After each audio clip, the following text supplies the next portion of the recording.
오늘은 2025년 4월 30일이고요. 삼성전기 분석을 해보도록 하겠습니다. 일단은 1분기 실적이 발표가 되었습니다.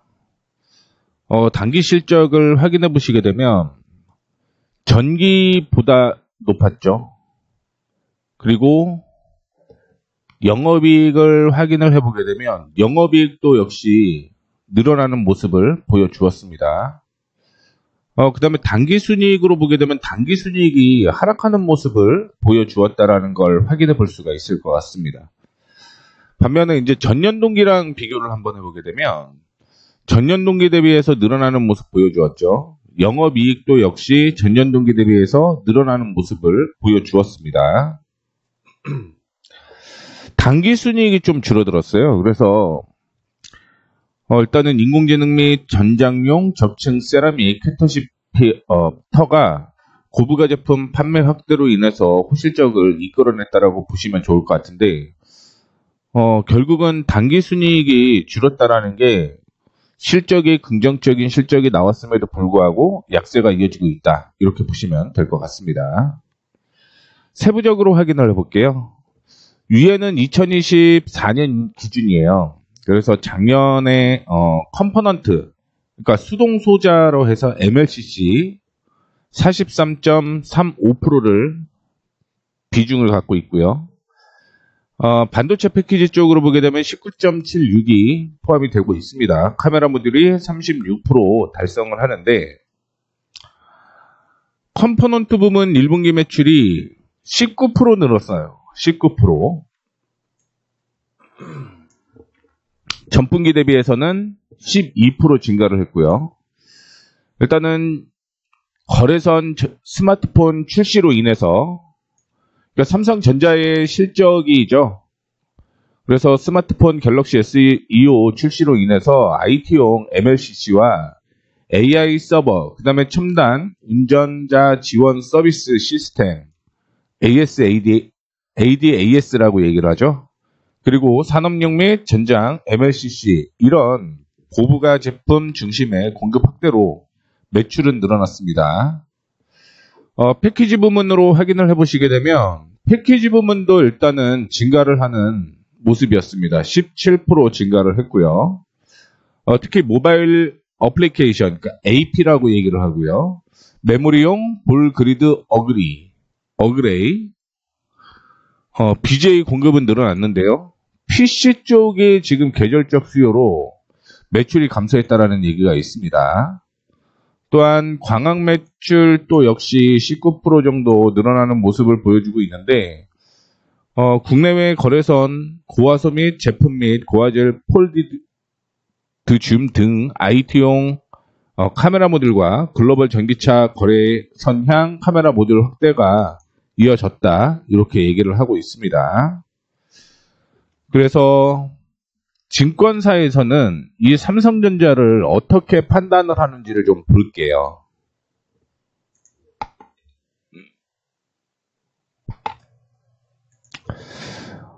실적 발표 후에요, 증권사에서 리포트를 낸 거를 확인해 보게 되면 목표 주가를 소폭 하향하는 모습을 보여주었습니다. 오늘 굉장히 많은 리포트가 나왔습니다. 1분기 실적이 좋지 않음에도 불구하고 성과가 좋다라고 얘기를 하고 있고요.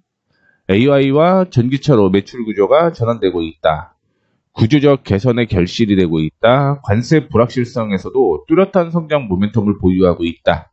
MLCC 완만한 회복세가 지속이 되고 있고, 이 내용은 추후에 다시 한번 살펴보는 시간 가져보도록 하겠고요. 실적으로 답한 성장 스토리, 변화는 더디지만 궤도는 유지를 하고 있고요. MLCC 때문에 2분기에 신규 모멘텀이 가속이 될 것으로 예상을 하고 있고, 모멘텀이 AI 전기차, 자율주행차가 모두 모멘텀이라고 볼 수가 있는 거죠. 그리고 체질 개선 및 실적 개선이 이루어지고 있고요. 다만 한국 투자에서는 좀 아쉽다라는 의견이 있었습니다. 그러면서 목표 주가를 하향 조정을 했고요. 그 다음에 IBK에서는 실적 개선 좋다, 가장 편안한 선택지다, 달라진 체력으로 실적을 입증을 하고 있고, 실적은 양호하는데 향후 불확실성은 지속이 되고 있다라고 얘기를 하고 있고요. 뭐 이런 내용이 있습니다. 그래서 목표 주가를 하향한 게 BNK가 16만 원으로 하향을 좀 했고요. 앞서 말씀드렸던 대로 한국투자가 17만 원으로 하향 조정을 했고, 그 외에 키움이 17만 원으로 하향 조정을 했습니다. 그래서 전체적으로 최소 16만 원이 삼성에서 얘기를 하는 거죠. 거기에서 20만 원까지의 목표 주가를 지금 설정을 하고 있다는 걸 확인해 볼 수가 있을 것 같습니다. 이 내용을 보는 이유는 증권사에서는 삼성전기를 어떻게 보고 있는지를 확인해 봐야 돼요. 뭐 제목은 좋을 수 있고요. 투자 의견 괜찮을 수 있습니다. 다만 목표 주가가 변화가 어떻게 되는지를 확인해 보셔야 되는데, 뭐 일반적으로 2분기에 대한 기대감이 형성이 되어 있기 때문에 유지를 한다라는 거 참고를 해주시면 좋을 것 같고요. 모멘텀을 좀 확인을 해보도록 하겠습니다. 생성형 AI 보급 확대에 따라서 클라우드 서비스 기업이 자체 AI를 확대를 하고 있죠. 그러면서 AI 기판 수요도 확대될 것으로 예상을 하고 있습니다. AI 가속기용 기판은 양산을 준비해 왔고요. 2분기부터 유의미한 매출이 발생할 전망이다라고 얘기를 하고 있습니다. 일단은 베트남 신거점 양산 안정화를 통해서 올해 실적이 꽤 괜찮아질 것으로 예상을 하고 있고요. 그 다음에 삼성전기는 로보택시 쪽으로도 자율주행 쪽에 플립칩 그레이드 어레이를 공급할 계획이다라고 얘기를 하고 있는데, 이 PC BGA가 뭐냐면 반도체 칩과 기판을 플립칩 범프, 그러니까 칩을 뒤집는 방식이라고 얘기를 하는데 중간에 볼이 들어가 있어요. 그래서 이 볼 통해서 전기가 흘러가는 방식이라고 생각을 하시면 될 것 같습니다. 그래서 이걸 플립칩 범프라고 얘기를 하는 거고요. 이 패키지판이 기존 패키지에 주로 쓰이던 와이어 본딩 대비 전기적, 열적 특성이 높아서 고성능 컴퓨팅이나 AI 반도체에 활용도가 높아지고 있다라고 얘기를 하고 있죠. 그 다음에 유리기판에 대한 얘기도 있습니다. 일단 올 2분기부터 유리기판 파일럿 라인을 가동한다라고 얘기를 하고 있고요. 글로벌 빅테크 업체들을 대상으로 시제품 프로모션을 진행을 할 것으로 예상을 하고 있습니다. 이 유리기판은 기존 유기물기판 대비 열팽창이 적고 고밀도 고집적 회로 구현이 가능해서 고성능 AI 반도체 및 서버용 패키지에 최적화된 차세대 소재로 주목을 받고 있죠. 이게 되면은 삼성전기의 모멘텀은 훨씬 있을 가능성이 높다라고 생각을 하시면 될 것 같고요. 그 다음에 지금 MLCC에 대한 이슈가 계속적으로 나오고 있습니다. 뭐 IT 쪽에서 쓰이는 거는 당연한 거죠. IT에서는 기본적으로 뭐 소형 고용량 기술을 활용해서 다양한 제품으로 쓰이는데, 중요한 건 중기 전기차들이 MLCC를 쓰고 있다, 이렇게 생각을 하시면 될 것 같습니다. 그래서 이 내용은 그냥 일반적인 내용이고, 조금 더 디테일하게 말씀을 해드리자면요, 저는 이거에 관심을 갖고 있어요. 지난 15일이었습니다. 4월 15일 날 전기차 업체인 비아디를 포함한 중국 전장 업체들의 수천억 원 규모의 MLCC를 공급 중인 것으로 알려졌는데, 기본적으로 스마트폰 대비 최소 5배가 쓰여요. 그래서 전기차 한 대에는 동력 전달, 안전, 주행, 인포테인먼트 시스템 등 뭐 최소 3,000개에서 최대 18,000개까지 MLCC가 쓰인다라고 얘기를 하는 거고요. 전기차와 자율주행 기술 확산으로 차량당 MLCC 탑재량은 계속 증가하고 있다라고 얘기를 하고 있죠. 이게 세 번째 모멘텀이라고 생각을 하시면 될 것 같습니다. 실적은 1분기 실적이 좋지는 않았어요. 예상보다 좋지는 않은 모습을 보여주었는데, 그 향후의 실적을 봐야 되겠죠. 1분기 대비해서 거의 15% 성장을 할 것으로 보이고 있습니다. 영업이익이 15% 성장을 할 것으로 예상을 하고 있고, 당기순이익도 역시 한 30% 이상 성장 가능성이 있다라는 걸 주목을 해보시면 될 것 같아요. 1분기 실적은 뭐 원래 안 나오는 그런 실적이었는데, 작년 4분기 대비해서 1분기 실적이 안 좋았어요. 작년 4분기 대비.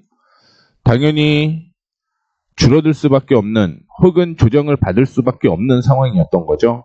작년과 비교를 하고 전분기와 비교를 해도 매출과 영업이익은 늘었습니다만 중요한 건 실질적으로 주가에 가장 큰 영향을 미치는 건 당기순이익이라고 보시면 될 것 같습니다. 물론 세 개가 다 좋아지면 금상첨화라고 볼 수 있겠는데 지금은 당기순이익이 그렇게 좋지 못한 모습이었죠. 하지만 영업이익과 당기순이익이 2분기부터 늘어날 것으로 예상을 하고 있고요. 2023년에 당기순이익이 가장 낮았습니다. 그런데 올라가고 있는 모습을 보여주고 있죠. 매출도 역시 동일하게 상승을 할 것으로 예상을 하고 있습니다. 다만 2021년과 2022년에 실적은 뛰어넘지는 못하죠. 2020년까지는 뛰어넘는 모습을 보여주고 있는데 영업이익과 당기순이익이 2021년과 2022년을 뛰어넘지 못한다라는 걸 주목을 좀 하면서 가치를 좀 평가를 해 보도록 하겠습니다.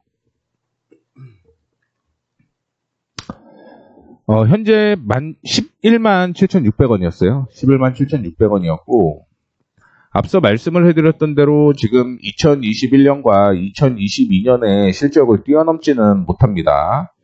그런데 나머지 실적보다는 다 뛰어난 모습을 보여주고 있죠. 그래서 EPS를 정리를 쭉 한 거예요. EPS 정리를 했고요. 다만 BPS는 더 늘어나는 모습 보여주고 있죠. BPS는 늘어나고 CPS가 현금 흐름이라고 생각을 하시면 됩니다. 현금 흐름도 좋아졌죠. 그리고 SPS는 매출입니다. 매출은 뭐 꾸준하게 늘어나는 모습 보여주고 있기 때문에 참조를 좀 해주시면 좋을 것 같은데 집중을 해야 될 거는 우리는 EPS와 CPS에 주목할 필요가 있어요. 왜냐하면 BPS의 경우는 삼성전기의 특성상 적용이 안 됩니다. 그리고 SPS는 매년 늘어나는 거기 때문에 뭐 이거 포함을 해도 됩니다. 근데 기본적으로 이거는 적자 기업에 쓰이는 게 맞다라고 보고 있어요. 그러면 주당 순이익과 현금 흐름 위주로 확인을 해보시게 되면 평균입니다. 평균적으로 13배 수준이었어요. 그래서 11만 6,811원이 가장 낮은 가격이었다라고 생각을 하시면 될 것 같고요. 두 번째는 20만 7천원을 가장 높은 목표가라고 생각을 하시면 됩니다. 목표가. 평균을 구해봤더니 뭐 역사적으로 요 가격에서는 일반적으로 움직였다. 일반적으로. 그리고 지금은 13배 이하로 떨어져 있죠. 즉 12.3배 수준입니다.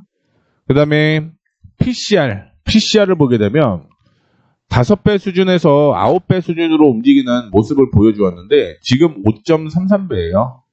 그렇기 때문에 목표가는 여기에서는 21만원을 제시를 좀 하고는 있습니다만 그냥 제가 보수적으로 보게 되면 요거까지 적용을 안 해도 될 것 같습니다. 다만 PER 기준으로 목표 주가를 정하게 되면 12만 6천원에서 20만 7천원대까지 상승률이 있다라고 생각을 하셔야 돼요.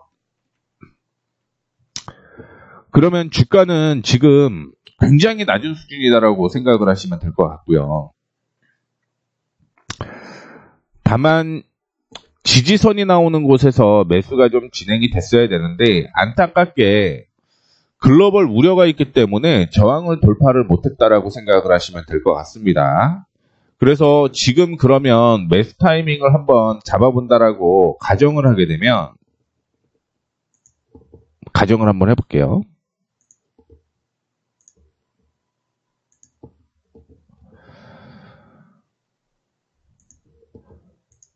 현재 지지가 나와야 될 곳이 어딘지를 좀 체크를 해보면 될 것 같은데 1차적으로는요. 11만 6천원 전후 있죠. 11만 6천원 전후. 이때가 지지선이 나오는 거죠. 그래서 보게 되면 이전에 저항이 형성되었던 가격, 지지가 형성되었던 가격을 볼 수가 있을 것 같고 뭐 관세에 따른 악재가 있었기 때문에 이 부분은 단기적인 악재라고 생각을 하고 있습니다. 뭐 글로벌 전체가 약세가 이어졌기 때문에 삼성전기도 동일하다라고 생각을 하시면 될 것 같고 이 16만 원 정도가, 즉 11만 6천 원 정도가 저는 저평가다라고 보고 있습니다. 그래서 이 부근에서는 1차 매수 진행을 하시면 좋을 것 같고요. 10만 6천 원이 되게 되면 그때는 2차 매수도 충분히 들어가셔도 괜찮겠죠. 그러면서 2분기, 3분기에 실적 개선이 된다라고 하면 적어도 14만 8천 원대까지는 2분기 혹은 3분기까지 실적 이슈가 있을 가능성이 높다라고 보고 있습니다. 그 다음에 중장기로 올해 연말까지는 저는 17만 원대까지는 충분히 상승 여력이 있다라고 생각을 하고 있으니까 이 점 참조를 해주시면 좋을 것 같습니다. 자, 이렇게 해서 삼성전기에 대한 분석을 마치도록 하겠습니다. 감사합니다.